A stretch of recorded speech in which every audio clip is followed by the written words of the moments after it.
Okay, so I told you guys I would do an update video. I teased a little short not too long ago. So that's my neighbor. He is a tenant who's renting that lot from the owner, Matt, who's really cool. But so this right here, this is what we started with. When I say we, I mean me and my dog, me and Rocky. And then I got the other dog, but this is what I started with. So you buy these lots. I'm in Midway, Georgia, and you can buy these lots. So this is a drainage ditch right here. Okay, so this is a lot, and this is what it was like. So that lot goes down to basically here. This electrical box has our power in it, already run. So that's a lot. And this is a lot. Okay. And this lot goes basically to my lot. And my lot is there. So I started with this and I cleared my lot myself with a Harbor Freight chainsaw. And my goal was I want it to look like a state park. So I don't want anything paved. I don't want any concrete. So some of the trees that I cut down, you see, I did like that for my driveway, right? I have these to park on so that way I don't take out like my exhaust pipe and stuff. And so I brought in crush and run, and I laid out some crush and run. So when it rains, I'm not walking on this shit because that's bad. And so this is my lot right here. And it was a real pain in the butt coming in here and getting this fifth wheel in between these trees. So you see there's a tree back there, right on the back of the house. There's a tree right here on the slide out. There's trees all up front here and here, and all up front here, and backing in, like we had to back it in. I had to cut a tree that was right by the road, and I left that one because I wanted to leave all the trees I possibly could, so you know I would have shade and stuff, beautiful shade, right? So I'll show you again. These are all like the trees that I cut down. I used to make like a little walkway here and stuff like that, right? So everything is 100% free as far as like the landscaping. Like I just used the trees that I cut down. And we'll get to the infrastructure shortly. So then you see tree here, tree right there, tree right along the back of the house. So I wanted my camper in the trees. I wanted it buried in the trees. And so that's what we have. So then I brought this in, which is a 12 by 16, and I raised it up about a foot, a little bit more maybe. And we'll go through the infrastructure here shortly, but it's air conditioned and stuff, gas. The infrastructure was mostly run. So that's the good thing about it. There was already water main running across the street. The electric was already here. But so let me show you what I did. So this was here. And if you were to lift this up, which you could just peel this up, you have your connections coming from the main electrical lines. Okay.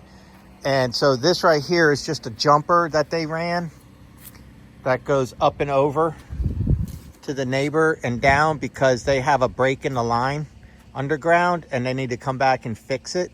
And so until then, to give them power, they just ran it up here. You can see it right here. So that's a temporary little ugly site. But the electric, what I did is from here, it's up to me to bury the 3-inch conduit and come back up, install the meter can, not the meter, but the meter can, wire the meter can to your breaker, There's my 100 amp breaker, and have the breaker in the off position. From there, you have to call the county, and the county will come out and inspect it. And so they're looking for the ground rods, one here, 8 foot deep, one there, 6 feet or greater across, 8 foot deep, right? Got to do all that yourself, run the wires yourself, and have everything ready to go. They come and they put this on. Once they put this on, you call the electric company, tell them that it passed. They look up the paperwork. The electric company then comes out, runs their wire through the pipe that I dug and installed, run their wire up, connect it to this, and put the meter on. Once they do that, this is now hot. Once this is hot, now it's up to me to turn the breaker off or on as needed. That's the electric. Now, when it comes to the water, the main water, the main line was already run. They already have main water here. So they come and they run it to the water meter. Once they run it to the water meter, it's up to me to tap into the water meter and run my line. So what I did is I ran 1 inch all the way down. I teed it so that way I would have front yard water. And I ran it all the way down along with 2 inch conduit. And this 2 inch, this runs my 4 gauge copper wire, 2 hots, a neutral and a ground. The ground's 8 gauge, all the way back. So we have the water going back, we have the electric going back. So that's all the way underground here. And then I teed it here and I put a valve. And there's the camper hookup. And that's on a hose. So that way if the camper settles or whatever, it doesn't break any pipes. Right? And then it continues. And it goes to here. And comes up. And then I have a hookup for some garden hoses. Right now I just use this like whenever I gotta wash something. And then you see the PVC pipe. I had to get a little, but that goes up and that goes into my shed. The electric, I have motion activated cameras and lights.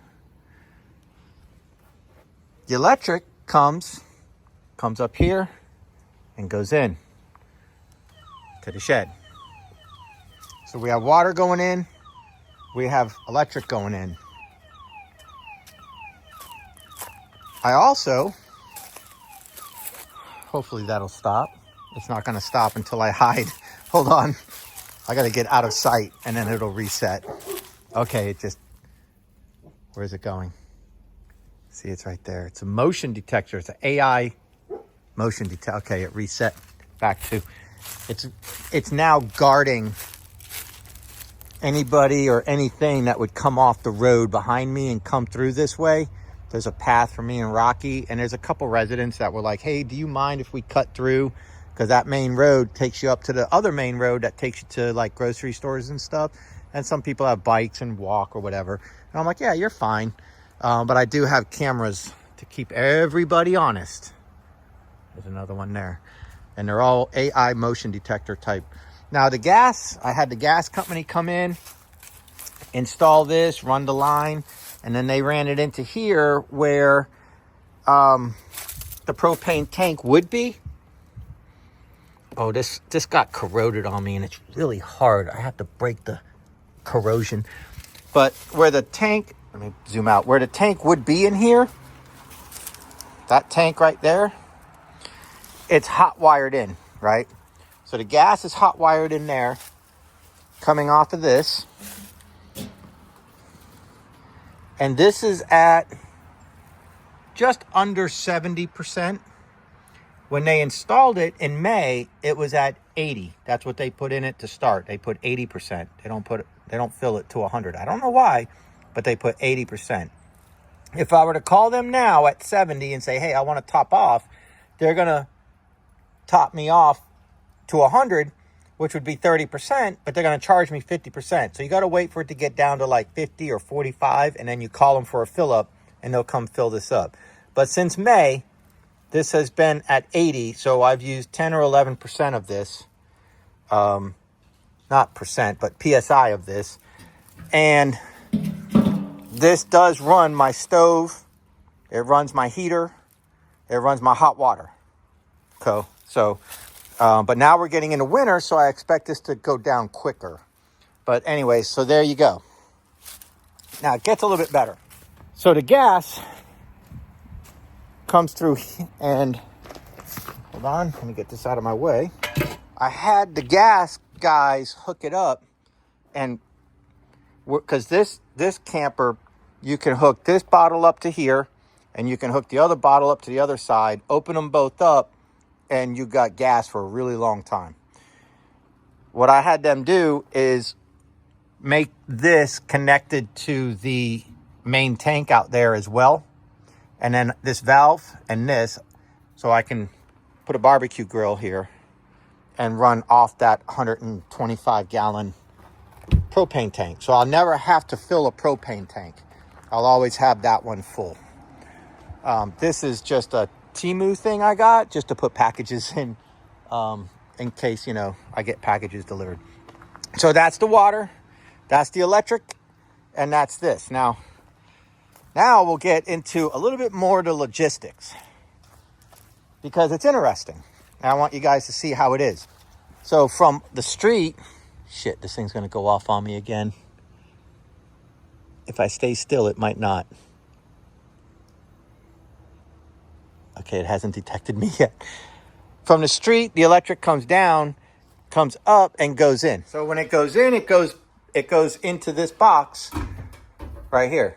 And I did all this. As a home inspector, I know how to do all this. So I did all of this. Mounted the box. Oh, my air just turned on. Oh, hang on, it might be loud. It might be blowing on the... Let me see. Okay. So the panel box here, what I did is, I wasn't exactly sure how I was going to do it, but I knew that I was going to have, I wanted outlets, I wanted air conditioning, I wanted TV. This is going to become my personal gym, and a washer and dryer. So I ran the wire in. This is the 50 amp breaker, 240 volt, and this runs out there to the other side, and that's where the camper plugs in. It's a 50 amp, 240 volt camper. So it's capable of running 2 air conditioners and all types of stuff. It's the big boy. Okay, so that's this breaker. This breaker is the air conditioner right here. That's this outlet right here. Just this outlet right there. Okay, this is for exterior outlets that I have not wired yet, but it's ready. I could put some exterior GFCI outlets out on the, I mean, I just got all this set up. This is the dryer outlet that is off. There's the dryer outlet right there, and it's off. This is the washer outlet right here, specifically washer only. That's this one. This is my outlets on the wall. So this runs the TV first, and then it goes to all the wall outlets. And we have a lot. And then the lights to 2 adjustable LED lights. So they are absolutely cool to the touch 24/7. So there's no more room to grow in that box in its current state. I have this breaker right here that I can run the exterior outlets and stuff like that. If I needed to grow more, I can either opt out of this 30 amp because I don't need it right now for the dryer, 240 volt, or I can take, say, this washer one and put 2 doubles right here. It's a single breaker that has 2 little micros, and then you can run more stuff. But here you go, that's that. So that's the panel there. So this is the washer and dryer. Now this is a combo. This is pretty neat. It's an LG combo. You use your phone if you want. You can use the machine itself. The way it works, it's really neat. You put your clothes in. You set it up. Cold temperature, high spin, medium soil. It's also going to dry. It's ready. You hit go. It senses the load, and then it injects the soap and the fabric softener all on its own. So what you can program it to do normal soap, extra soap,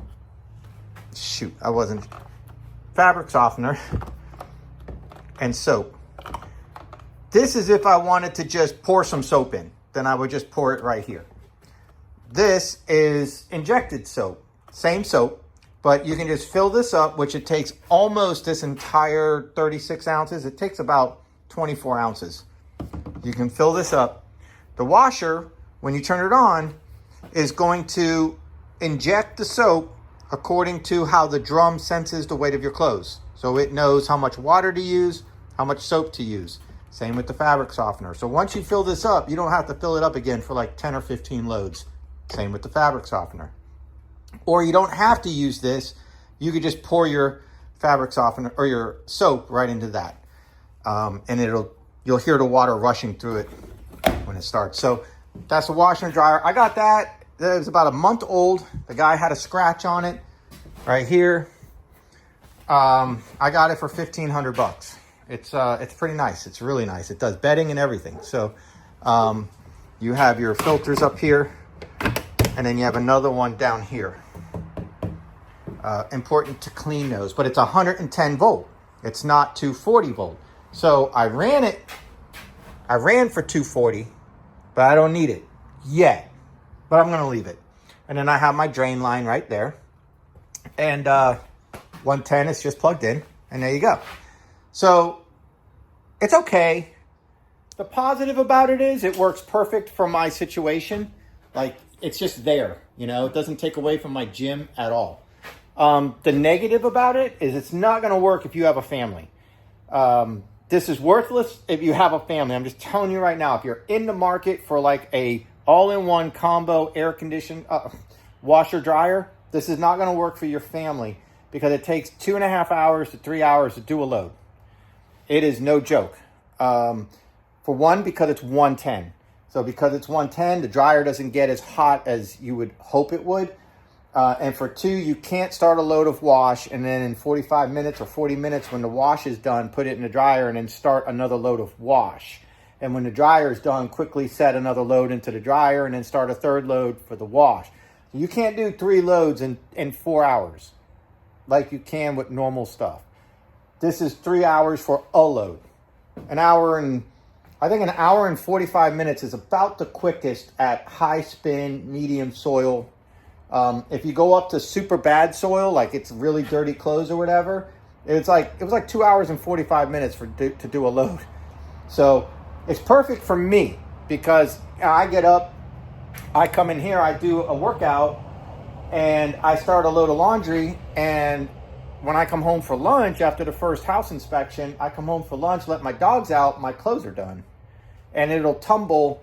I think every like 15 minutes for 5 minutes to keep them from wrinkling. And I just leave them in until the end of the day.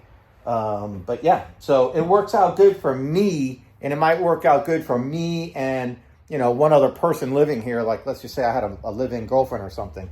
But it's not going to work for a family with children and stuff and all that bedding and all that stuff. It's just not going to. So that is really the logistics. And then I have high-speed internet right there.